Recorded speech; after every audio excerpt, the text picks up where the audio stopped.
this episode, we are going to chat about something really important.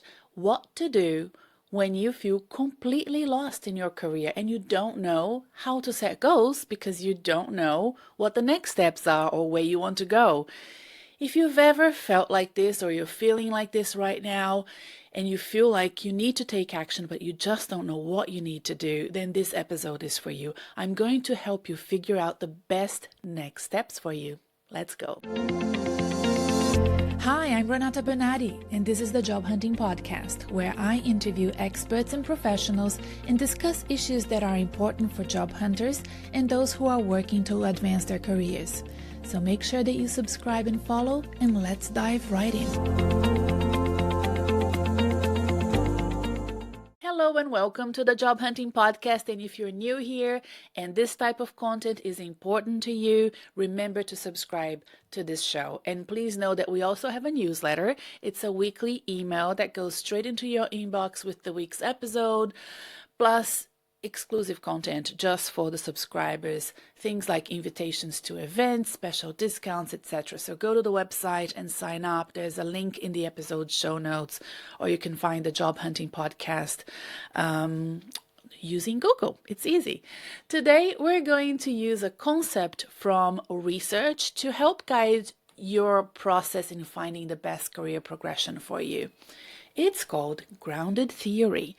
But don't worry, I'm going to explain to you in simple terms and show you how this approach can be helpful and very powerful in helping you uncover your career purpose and things that you want to do in life. Not just career, you can use this for anything really.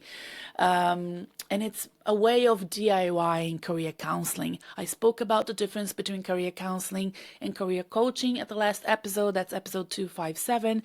And then it gave me this idea of talking to you about grounded research. For those of you that have been following for a while, if you miss guest episodes, please know that I have a few coming up and I wanted to let you know. Like if you've been listening, I know that when you're job searching or when you're really interested in career advancement, career progression, you listen to episodes every week. Thank you so much for trusting me with this valuable time that you have, that you could be doing something else and you chose to spend it with me.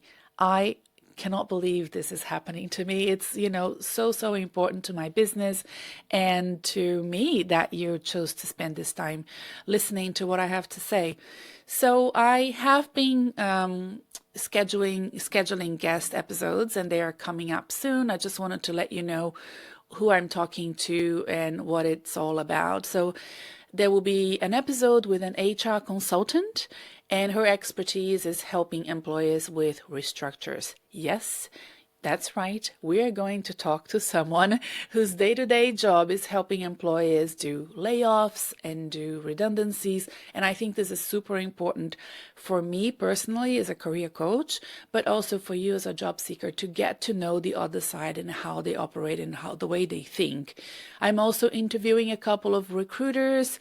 I'm also interviewing a Harvard academic to talk about career development, and I think you're going to really enjoy these discussions. So I've been curating people that I think will be exceptionally good for the type of audience that I work for, which are job seekers, corporate professionals, people with experience that find themselves either needing a new job or wanting a new job.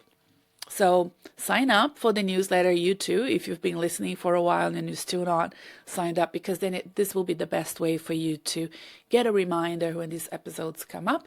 And, in the meantime, you have me. And I'll tell you a little bit about my week and my day. I wasn't planning to tell you about my day. I actually have had quite a difficult day today because the camera just wouldn't work. And can you believe that I bought a new laptop just because the camera wasn't working, only to find out with a brand new laptop that the camera was still not working. And today I just decided that's it. I need to fix this. And it was the USB, what is it called? If you're on YouTube, I'm about to show you something. It's the hub, the USB hub, not this one. We ended up buying several to see which one would not have this glitch. And we opened a different box and it worked well. And the hub that I had was actually a good brand, but it was causing this glitch all the time when I was on Zoom with my clients or when I was recording episodes like this. Ah, finally, I can't believe I spent a lot of money with a new laptop and it's not the laptop, it's the camera, and it's not the camera, it's the hub. I thought the old laptop, the USB hub, was damaged. Anyway, it's an old laptop. I'm glad that I upgraded. It's all fine. But basically, I spent all morning and half the afternoon. And you know how you feel like when you had this day planned and now it's gone out the window. You're not going to achieve either. I'm not going to achieve everything that I had planned to do today, or I'm going to be working very late, which as I get older, I just don't want to do anymore. I feel like I could, but I just should not. You can, but you shouldn't. And that's where I'm at today. I need to figure it out. It's 2:30 in the afternoon, and I will definitely not meet all my goals. And it made me think about the importance when I'm planning my week to always allow for white space. This is something that I learned when I worked in a think tank, because we needed white space throughout the year. Basically, 50% of our schedule in the year was white space. And I was like, this is so clever, so important. It was absolutely necessary because it was a think tank where politicians would come to give speeches and, introduce white papers and ideas, either publicly, which would then be picked up by the news, or confidentially. We would invite some industry leaders and they would have some confidential Chatham House rule events so that they could share ideas of, policies that they were hoping to implement.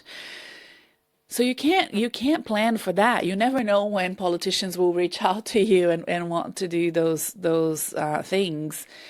And since then, I've been very, very good up until recently at maintaining a lot of white space in my calendar. I think it's because I've been quite unwell with a very bad cold that just lingered forever, that now everything seems to be jammed up. But even as I recover from a cold, I hope that I'm not just rambling here for my own benefit.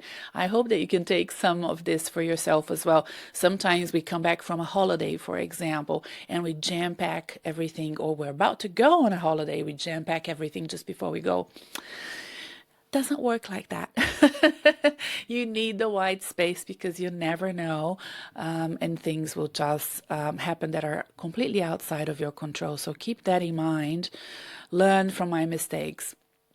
This is a coaching week for me. So if you're new here or you haven't paid attention, I coach clients every other week, and then I have a jam-packed day. So today was basically 4 LinkedIn audits that I had to do, which is like it's like 6 hours of work at least, if not more, probably around 7 hours, plus a coaching session later today, tonight actually, because I coach at all times of the day, and this episode that I'm recording for next week. So, the LinkedIn audits won't get all done. I just will need to let clients know that there will be delays with that. But coaching week is usually jam-packed. It's usually 10 to 12 hours of work every day for me. And then every other week when I'm not coaching, it's a more creative week. Either that or I'm working with corporate clients. So if I'm working with corporate clients, it could be quite busy, not as busy as coaching week. And I chose that and I like that. And I often tell my friends who are coaches that I think this every other week coaching jam-packed week is actually really good because you're in the right frame of mind for coaching. You're not coming in and out of the coaching mode in your brain. It's really interesting. So I'm either coaching people with consultations that I do on Zoom, or I'm doing LinkedIn audits, which is just me recording a video that I then get to send to my clients. But I'm in coaching mode and it really helps me. It gets me into gear. I'm always, so, a day like this where I have problems, technical problems, it's frustrating, but it's all right.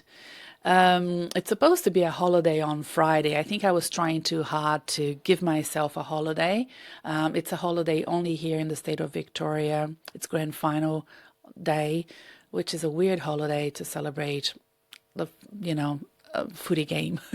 Holidays in Australia are funny. We have Queen's birthday. Now it's a King's birthday. We have a holiday for a horse race, a holiday for the end of the season for football, which is very different from American football. Most of my listeners are in America, so I hope that educates you on how Australians' holidays work. All right, enough about all of the babble and things happening in my life, and let's go into grounded research. Let's start by explaining what grounded research is and why I think this is really beneficial way of DIY and career counseling for you. Let's start with the basics. In academic terms, grounded research is a method where you gather information and analyze it and then let the patterns emerge, right? So from those patterns that emerge, you build a theory or an explanation.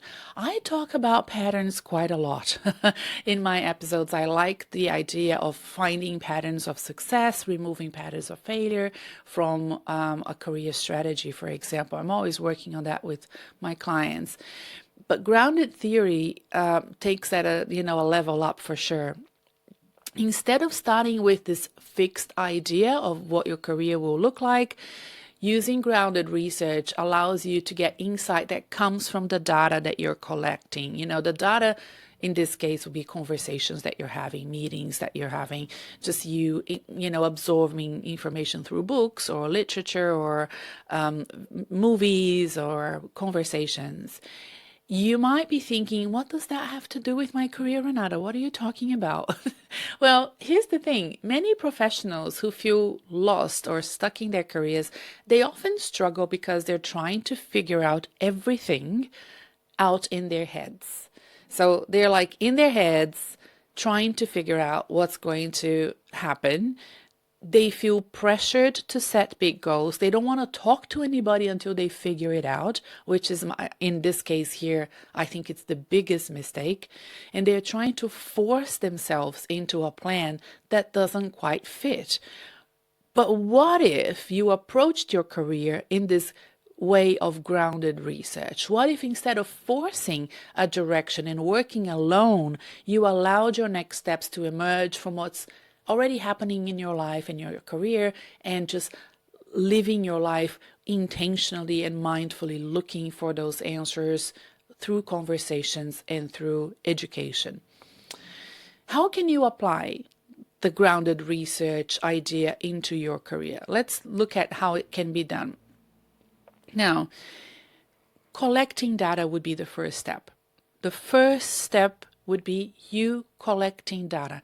So when I have worked with clients using this concept, we call the career coaching that we do a project. And we approach even the network of my clients as I'm investigating ideas for a project. Sometimes they haven't even left their jobs, or if they have, they're calling that break a sabbatical and they are engaging in a project. Sometimes they will engage in a project because they're considering writing a book or writing an article or starting a podcast, or just, collating ideas for future work opportunities. It really depends, but we sometimes would workshop how we are going to approach people so that they know that we're collecting data. You don't have to always let them know, but sometimes it might be interesting professionally to let them know. And this can be anything. The collecting data can be from past job experiences. So you identifying the things you've done in the past and, remembering them. Sometimes we forget. And what people have said about you doing performance management meetings, ad hoc conversations, feedback that you have received. Some of you may have done 360 degrees surveys as well. What you enjoy doing, what frustrated you in works that you have done in the past. So look for all these patterns in feedback from colleagues, managers, and even family, friends. If you've worked on projects that really energized you, take note of that. If certain tasks drain you, that's valuable data as well. Pay attention to how you feel during different parts of your workday, or you felt at different parts of your workday if you're not working currently. The key is not to rush anything. You don't need to figure it all at once. You just need to sort of set yourself a time frame and think, look, for the next month or 3 months or 6 months, I'm just going to start noticing things and being more mindful and writing things down, collating these ideas so that I can find the patterns of things that I like and dislike, things I'm known for. Just like grounded theory, you will be gathering all these bits of information without pressure to immediately form conclusions. And if you feel like you don't have all of that information, go out to market, go out to your network, go out to people that have different jobs that you're interested in and ask them about it. I like this idea of an internal collection of data and also an external collection of data.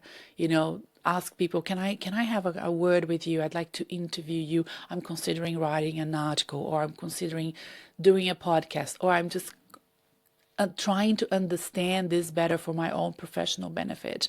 It could be that you're interested in ESG or cybersecurity or AI, or working for a different industry, a different sector, a different country. Whatever it is, find people that are already there, that have made the transition or have always worked in that field, and talk to them.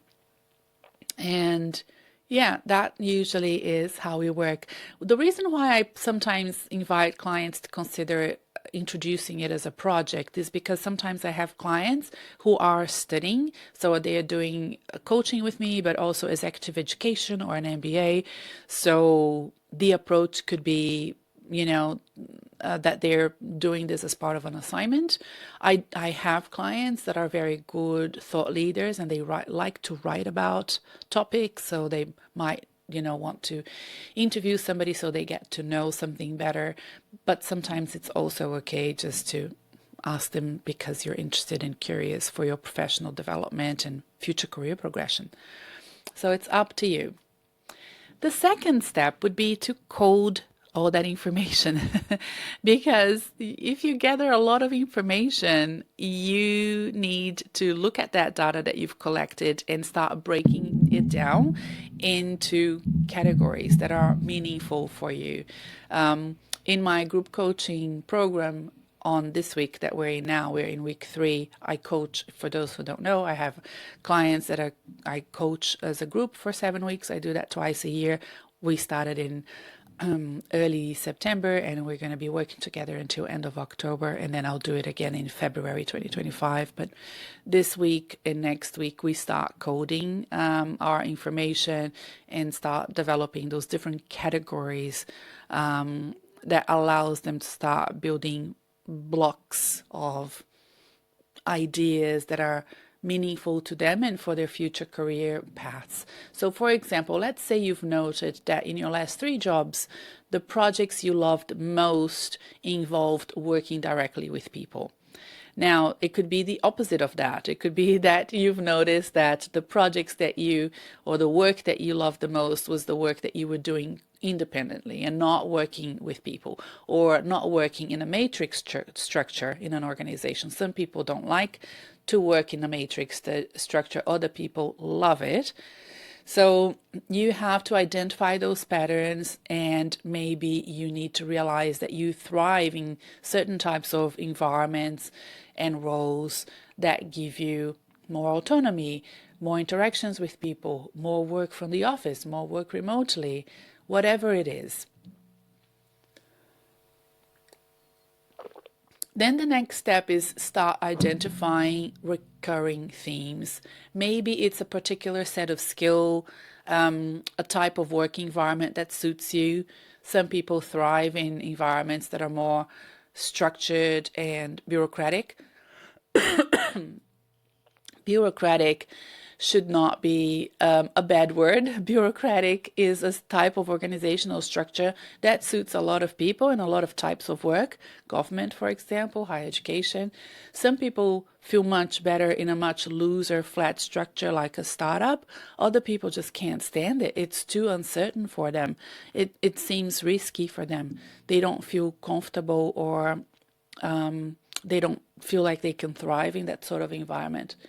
So those are sort of the patterns and the themes that you want to start identifying so that you can better understand what type of work will be beneficial for you.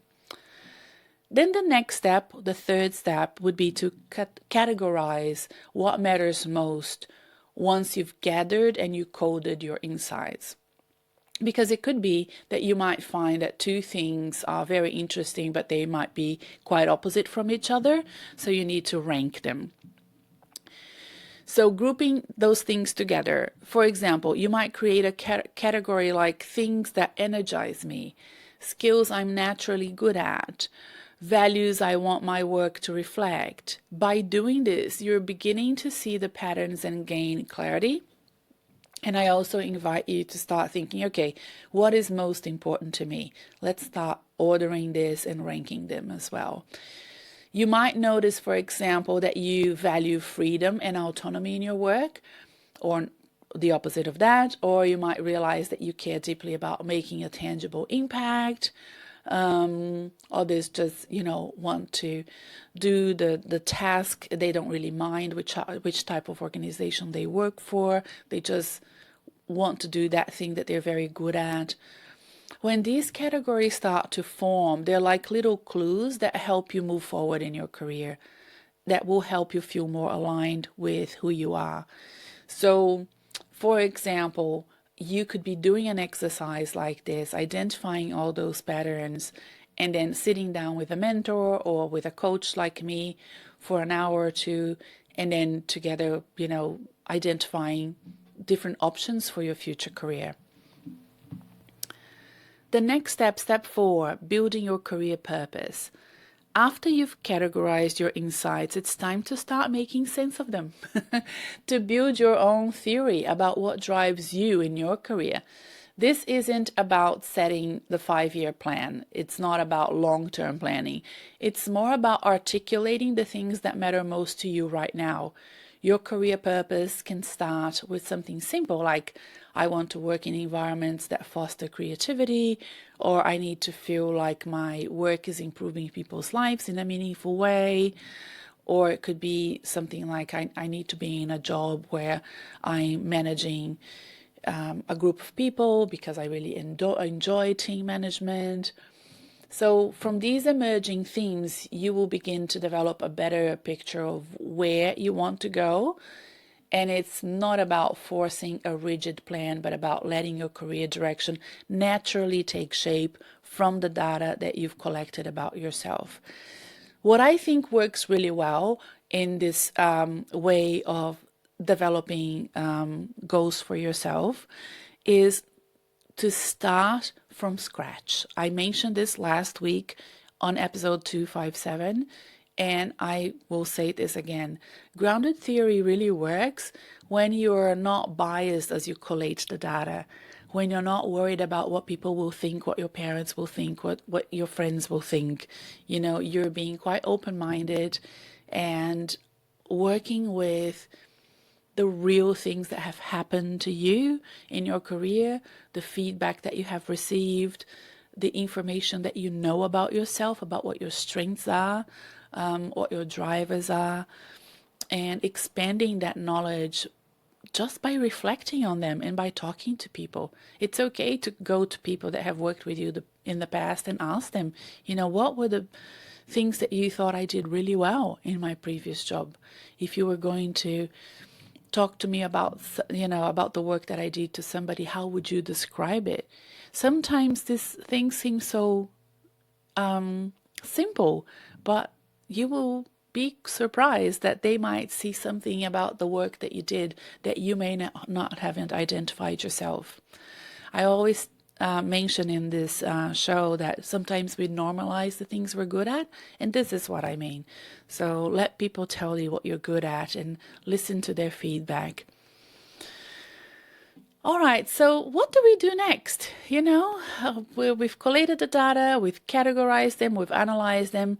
Then it's time to let purpose emerge, over time. One of the best things about applying grounded research to your career planning and design is that it's an ongoing process. It's not a finite process. You're not locked into a goal or a path. As you gain more experience over time in future years and you reflect on what resonates with you, new patterns and new insight will emerge. And you can continuously include that and start excluding a couple of things as well that don't feel quite right for you anymore. I think our strengths they're not set in stone, but we're born with a certain preference for, some strengths are better than others, and that's normal. We can work on developing our strengths even further or bringing some of them that are really low up to a higher level if we intentionally work on that. But that takes much more work. I'd rather work with clients that are just comfortable with the strengths that they have and just making the most of them and building their personal brand around those. We use self-reflection plus a strengths assessment that I love called Talent Predicts. It's on my website. If you want to do it, it's there. You can purchase and do it and get a report. So we work on that, and that's fine. But you know what changes often is what drives you. Your career drivers, your purpose, it will change because as you get older, things that were important to you as a young professional are not important anymore. You might have met some of the goals, or you didn't get to achieve some of the goals that you set up, so you want to reset your career.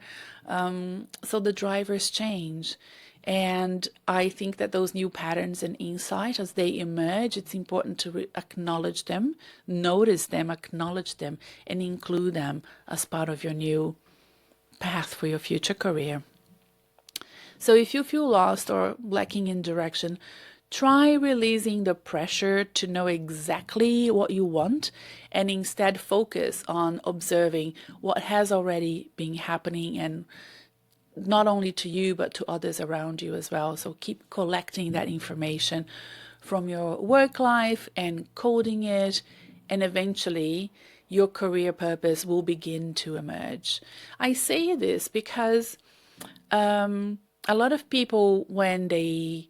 So I open enrollments for the group coaching program in August. A lot of people look at, like hundreds and hundreds of people look at that website over and over again.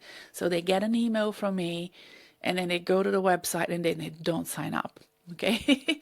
So we have 25 people doing the program right now, but we have, I don't know, 10 times that number of people that were really interested. Not people that just looked at the website once, people that came back to it time and time and time again. So if you go back to a website time and time, think about how you do online shopping, right? You go back and you see that those shoes, and then you check in again and check in again. You really want it, but you don't buy it.